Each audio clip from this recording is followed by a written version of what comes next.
Update po tayo ngayon guys, no, sa lahat po na nagtatanong kung sino po daw yung mananalo sa eleksyon sa senador, no. Ito po ang ano natin dito ipapaabot sa inyo kung kaya po bang matugunan ng ating kaibigan, kung makita po ba nila. At saka pwede po natin ipaabot kung sino po ang nais nilang pabutuhan ang ating kaibigan Tay, na ay nagpangutana ba kung pwede lang po daw na turuan sila kung sino daw ang iboboto, at gusto po daw nilang malaman kung sino po daw yung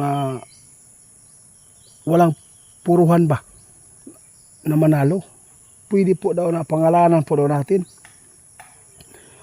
Unaw lang na to, kung meron kayong maisuggest yan na pabutuhan sa tanan diri sa atua, no? Gusto ko nga itanong sa inyo kung sino po ba talaga ang pinakamagandang butuhan dito para po ay matulungan po yung bansa natin na sobrang wala nang nangyaring maganda, puro na lang po away. Sino po ang gusto po ninyo na pabutuhan dito tayo sa mga tao na makapanood dito sa atin? Bakit po siya napili niyo? Totoo po yan. Guys, meron po siyang pabutuhan guys Nasa inyo lang po kung gusto po inyo itong sundin ang sinasabi ng ating kaibigan. Wala pong sa pilitan ito kung hindi po inyo type ito Pero nakita man good niya na makakatulong po talaga dito sa mga mahirap at dito sa ating bansa ito. Si Marcolita. Guys, pasensya na po guys Si kaibigan lang po talaga yung nagpapaabot nito. Bakit po yung nasabi na ito po ay magandang iboto? Nakita po niyo tayo? Kasi po, matapang at saka ipinaglaban po daw niya ang katotohanan. Maraming salamat tayo.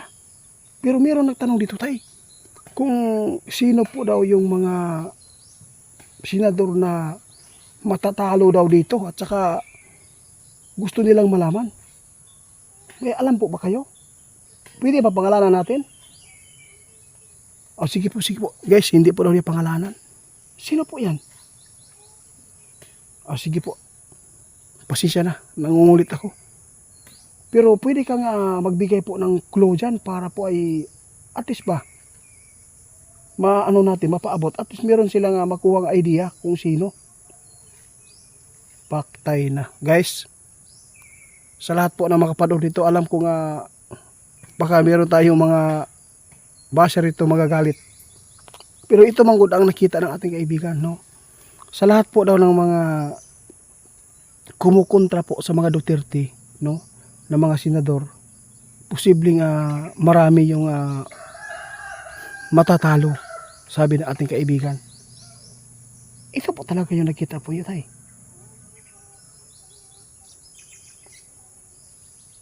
Guys, grabe.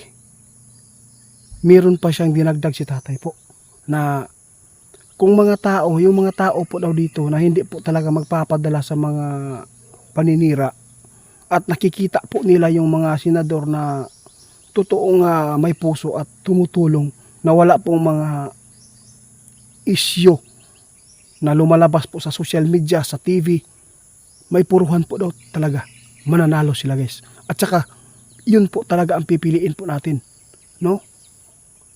Meron lang po akong nakita dito ba. Bakit po si Marcolita po ang inyong nagustuhan?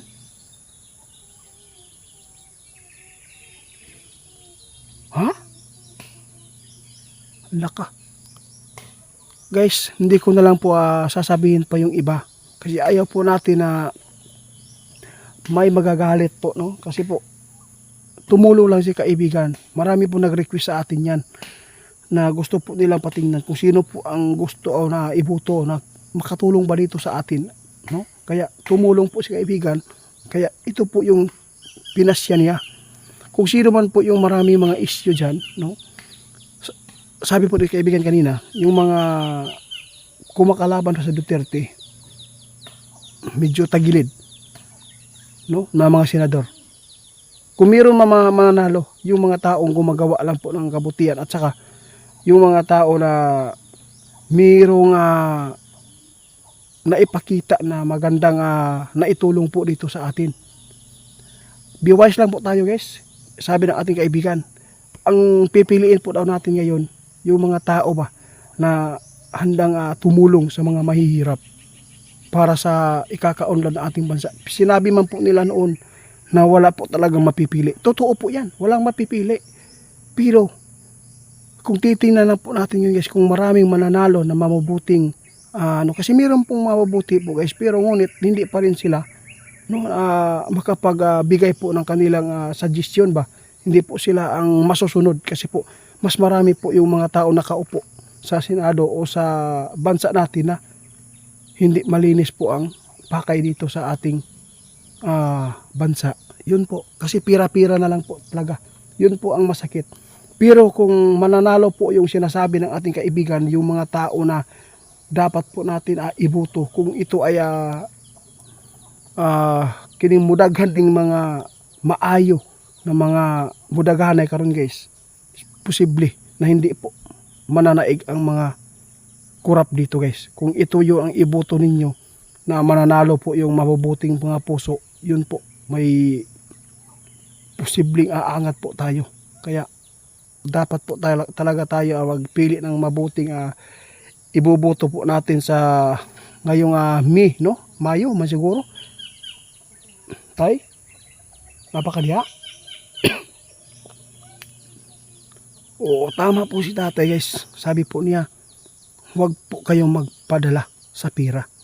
Kung mayroong magbibigay ng pira, kung sino man yung mga tao na gusto talagang tumanggap, tanggapin ninyo. Pero huwag po inyo ibaylo ang inyong boto. Kasi po, sabi ng ating kaibigan, kung mananalo man yung mabuting may puso dito sa ating bansa na tumakbo ng pagkasenador, kung iilan lang po sila, mas marami po yung mananalo na walang puso, wala pa rin. Hindi pa rin sila masusunod.